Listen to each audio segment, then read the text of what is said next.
Ben. I'm Ben Lovejoy, and I'm what a lot of people here might call a creative.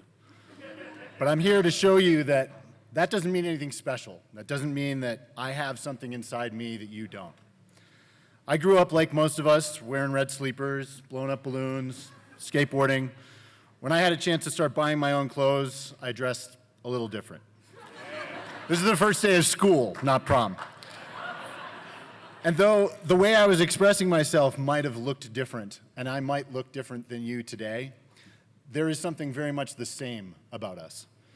All of us have the capacity to love, and we all have the capacity to create. Every one of us has creativity inside us. Creativity, it is in fact magic, and it's magic that every single one of you has inside of you. The sad thing is that it's very easy to get disconnected from that magic. For most of us, that happens when we're young. When I was a boy, I was drawing all over everything. I was drawing on my skateboards, I was drawing on my jacket, I was drawing on everything. And I was creating all the time. It was just totally normal to be creating all the time, right, when you're a kid. Until somebody tells you that it's not. For me, it was my dad.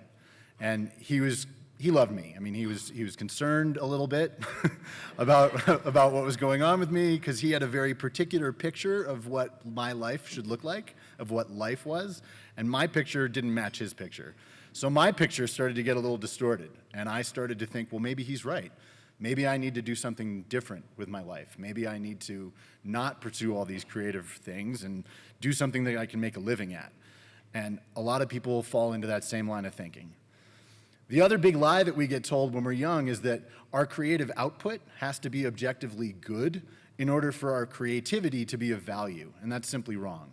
Our creativity has an enormous value all the time. These things are important because these places exist. They're real places where it's real easy to feel stuck. It's easy to feel trapped, and like our options are limited.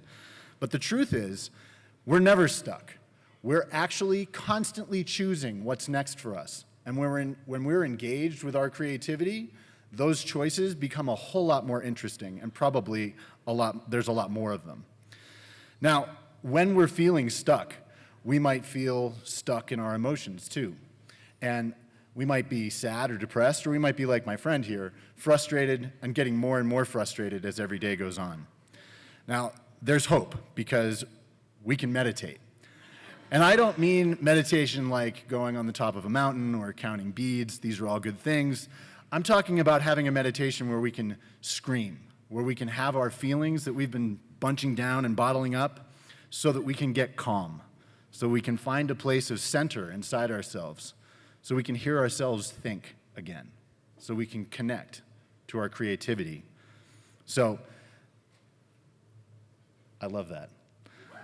So, to review, we open by feeling the feelings that we've stopped up.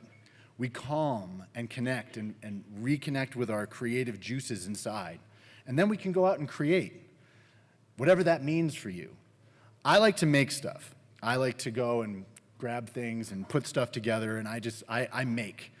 Maybe you like to cook, maybe you like to write a book, maybe you like to weave baskets. I don't know. It doesn't matter what you do. Just do something every day that connects you with your creativity. And remember not to judge yourself, because what you do doesn't have to be objectively good. It just has to mean something to you.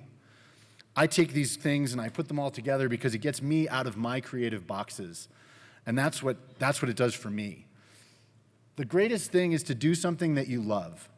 When you connect your passion and then you engage your creativity, you're creating a circumstance where you can have a massive flow of inspiration. And that's actually what I want to challenge everyone with tonight. Because here in this audience, I know many of you probably already feel connected to your creativity. But we all know people who aren't. We all know people who are stuck, whose creative spark is maybe lost from them. What I want to challenge you to do is go out and find those people and inspire them. Give to them. Give them your creativity. Maybe you're the one to remind them of how creative they are, because we all knew it when we were a kid. And that, I believe, is what this world needs, is more people who are sharing their passion, their inspiration, and their love from their hearts. Thank you, Boulder.